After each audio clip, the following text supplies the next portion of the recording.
Good luck. Hey guys, welcome back to Garfield of the Week.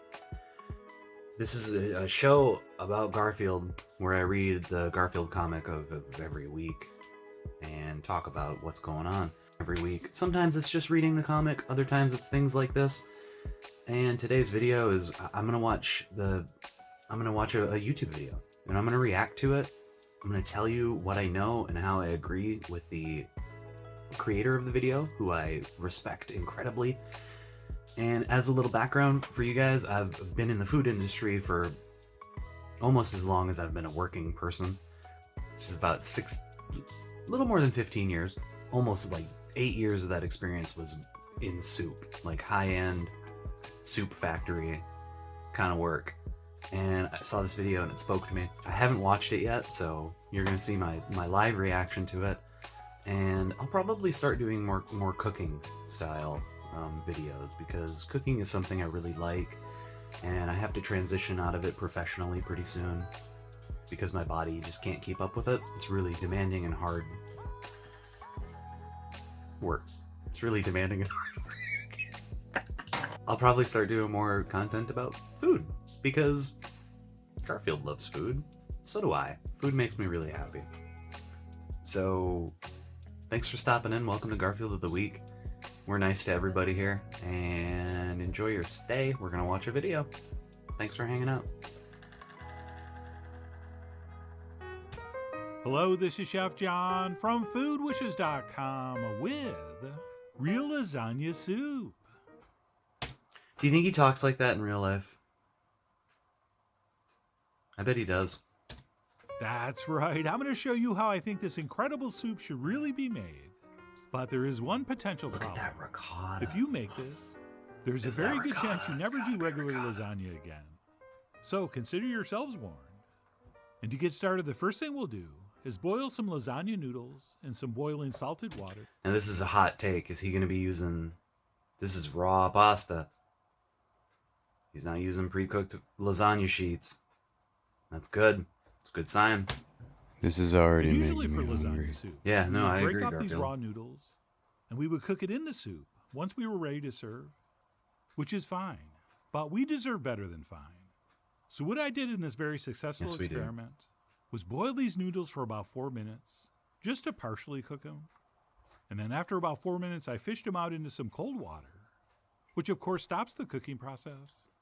And once those half-cooked noodles were chilled in that water and drained thoroughly, We call half-cooked al dente in the professional world. I transferred them to a cutting board and then cut them in half lengthwise, which is the first step to getting some nice spoon-friendly size pieces. Oh, Okay, we want to eat. I can feel these in my mind. You guys get that? You get that visceral thought where it's just like, sometimes you watch a video of somebody doing something and you can feel it. I feel that with these. I know what these al dente... Why am I doing this? That's very appropriate. I know what al dente lasagna sheets feel like. Not wrestle with them.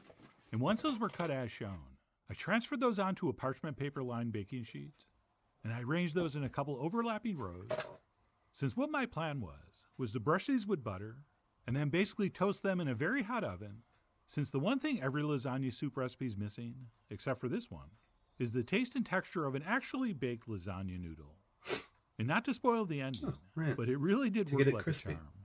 So like I said, I brushed those generously with butter and then used my fingers to rub a little bit Look, he's doing a cool move here too, because the layering, the lamination, that's going to protect some of it and burn some of it. in between the pieces.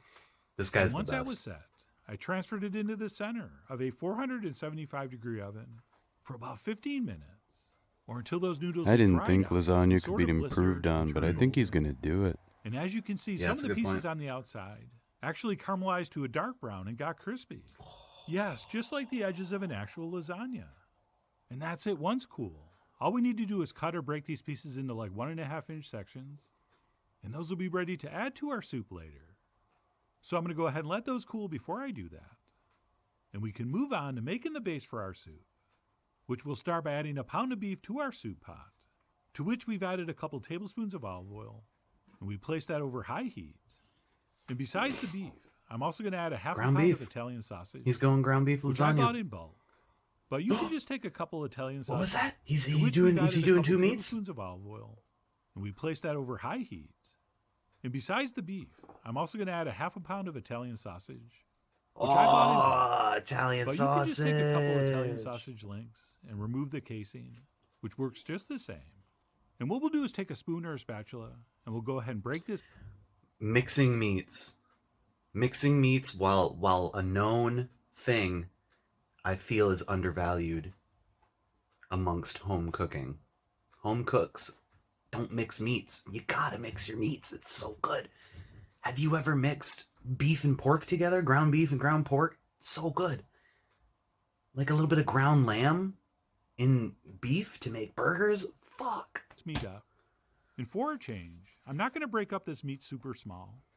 All right, usually when I do something like this, like for a meat sauce or a chili, we'll break the meat up into very fine crumbles.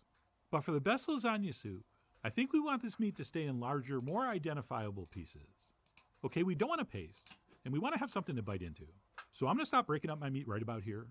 And then at this point, we'll simply wait for that to start browning, which, as you might know, will not happen until that moisture evaporates. So don't stir it, don't touch it. Just let it dry out. And once the water's gone and the meat starts sizzling in its own fat, then we can give it a stir and let it brown for a couple minutes before we add the next set of ingredients. All right, so that was looking pretty good to me. So I went ahead and tossed in my diced onion, along with a whole bunch of minced garlic. And then for a deeper, richer flavor and a better color, we will also add a couple tablespoons of tomato paste, which you should always, every time, buy in the tube. Oh my goodness, so much easier. And we'll also want to add some hot chili flakes. He's right. You can get tomato paste in a can or in like a toothpaste tube. It's so much better in a toothpaste tube. Plus some dried oregano, as well as some freshly ground black pepper. And of course, a spoon of salt, with the rule of thumb being about a teaspoon per pound of meat. And then what we'll do is mix all this together and then cook it stirring for about 3 or 4 minutes to not only continue browning the meat, but also to kind of toast that tomato paste, as well as, last but not least, give those onions time to soften and sweeten up.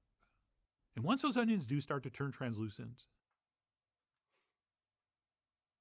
That's another tech. That's another tech that's great for home cooks, is to bloom your spices. Well, blooming is when you like add water and they rehydrate. I'm not sure what you would call this, like, but when you, it's a huge thing in Indian cooking. When you saute spices, it just unlocks. It unlocks the next level of the spice. And that goes for tomato paste. That goes for tomatoes. That's why you pre-cook onions. You can caramelize onions. When you cook stuff, add heat to it. It changes the way that it tastes. Changes the thing that it is. Turns it into a totally different thing. Toast your spices. Toast and saute your spices. It's a huge game changer. and our mixture is looking a little something like this, we can stop and add in our chicken broth, or chicken stock, or if you're fancy, chicken bone broth, which is the same thing as the other two things, only more expensive. And then after that, we'll add 3 cups of beautiful homemade marinara sauce, or, in a much more realistic scenario, 1 jar of sauce from the store. Oh, and try not to splash. And then we also want to add about 2 cups of water to this, which we will use to rinse out the jar, or the container your homemade sauce was in. Do you guys think he's going to make a Garfield reference? I'm, like, hanging on the edge of my seat. He has to make a Garfield reference. Right? He should make a Garfield reference. It's probably not gonna. I'm excited to see what he rhymes today, though. Either way, we'll go ahead and stir that in. And then we'll wait for this to come to a simmer, at which point we'll back the heat down to medium-low.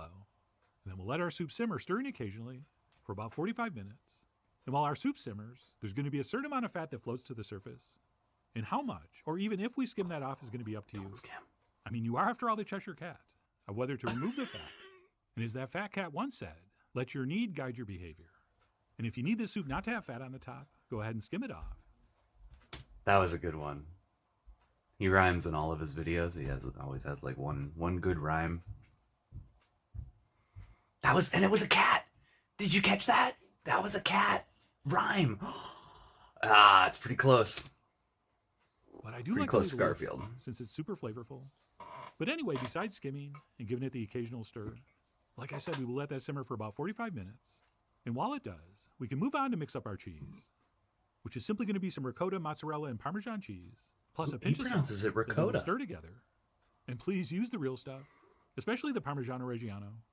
Okay, if you use pre-grated cheese for this, I am going to be disappointed. I mean, I probably won't find out, but if I do, I will be very disappointed. It's true. That stuff in the shaker is good, but it's not...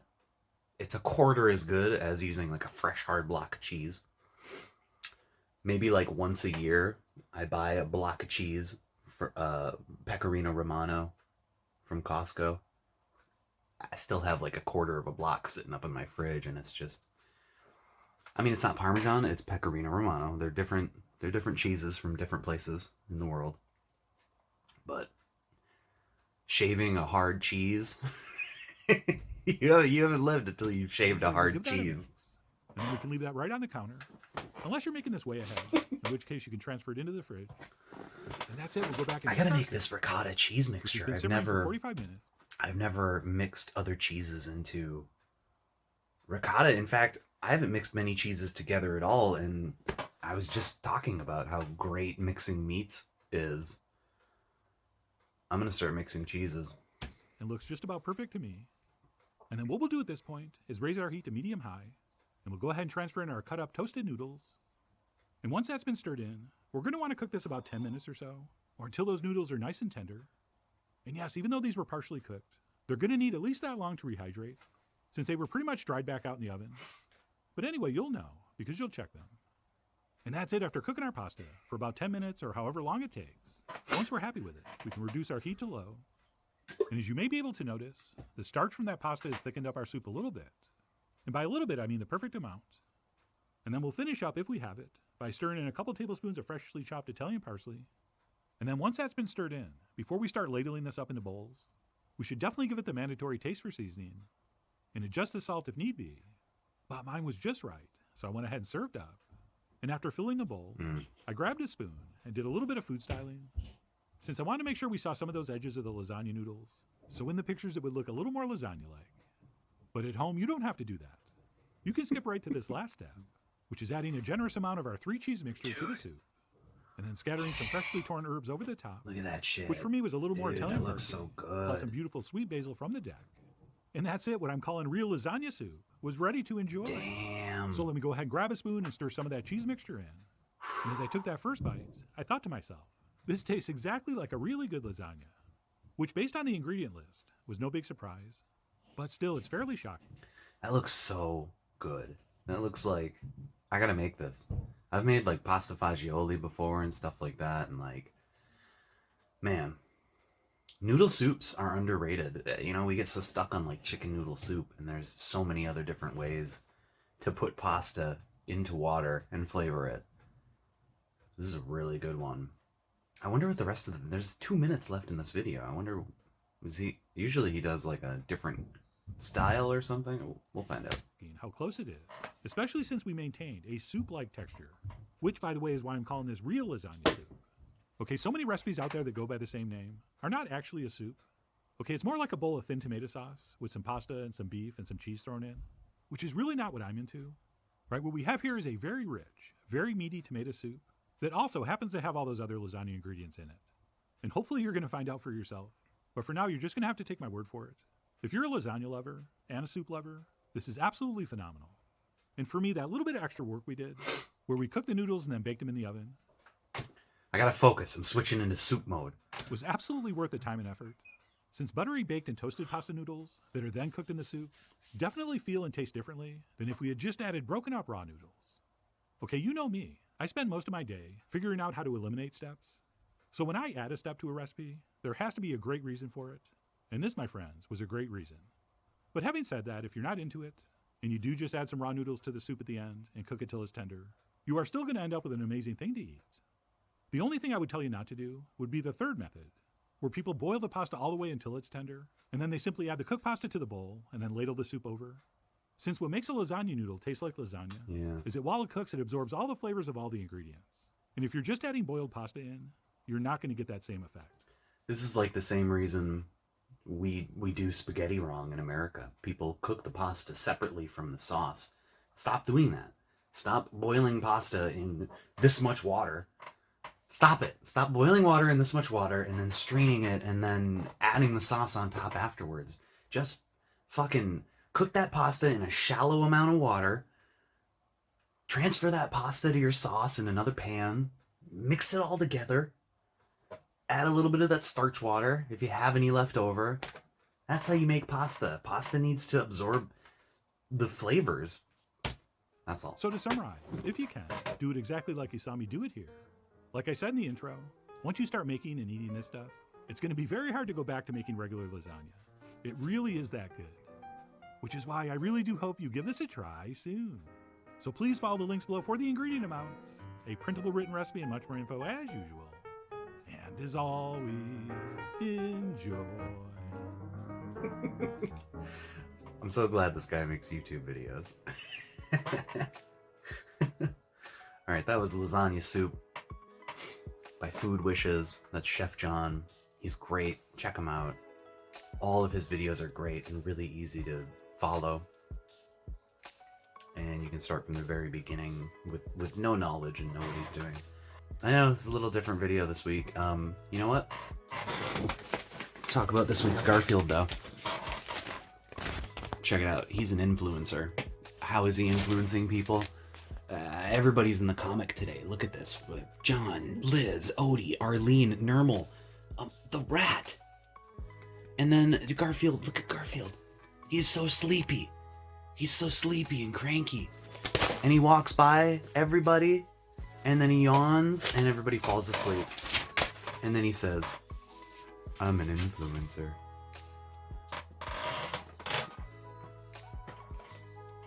I wish Garfield could make his own YouTube videos. He'd be way better at it than I am. Alright. Thanks for watching. Sorry this video was long. That's why I sped the video up a little bit halfway through. Be nice to yourself. Be nice to other people. And let me know if you make lasagna soup. Right? I'm gonna make it this week. It sounds really good. Alright. Thanks, guys. See you later.